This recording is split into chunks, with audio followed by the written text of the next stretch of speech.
আসসালামু আলাইকুম। সকল দিনী ভাই বোনকে আমার পক্ষ থেকে আন্তরিক শুভেচ্ছা অভিনন্দন। আজ খুব গুরুত্বপূর্ণ একটি কথা নিয়ে এসেছি। যারা সোশ্যাল মিডিয়াতে কাজ করছেন, ফেসবুকে হোক, ইউটিউবে হোক বা ইনস্টাগ্রামে হোক বা যে কোনো সোশ্যাল মিডিয়ার প্ল্যাটফর্মে আপনি কাজ করছেন, তাদের জন্য আমি একটাই বাক্য কথা বলবো যে আপনারা সোশ্যাল মিডিয়াতে কাজ করেন, আলহামদুলিল্লাহ করছেন, করবেন, এতে কোনো সমস্যা নাই আমার। আমার একটাই পরামর্শ যে সোশ্যাল মিডিয়াতে কাজ করে যেন আপনার জাহান্নামের কারণ না হয় ভাই। যেন আপনি জাহান্নামে না চলে যান, কবরে যেন আপনার পাপটা যেন না যায়, সেই দিকে আপনি লক্ষ্য করবেন। আর এমনভাবে আপনি সোশ্যাল মিডিয়াতে কাজ করেন, যেভাবে কাজ করলে আপনি মারা গেলেও আপনার ভিডিও বা ফটো বা কোনো লিখন দেখে মানুষ যেন পরিবর্তন হয়ে ওই পরিবর্তনের কারণে ওই নেকিটা আপনার যেন কবরে পৌঁছে যায়।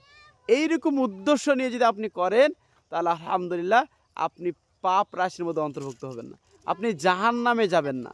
জাহান্নাম থেকে বাঁচতে হলে আপনার প্রথম ধাপটাই আপনাকে, সূচনাটাই আপনার অন্তরটাই আপনার ঠিক রাখতে হবে।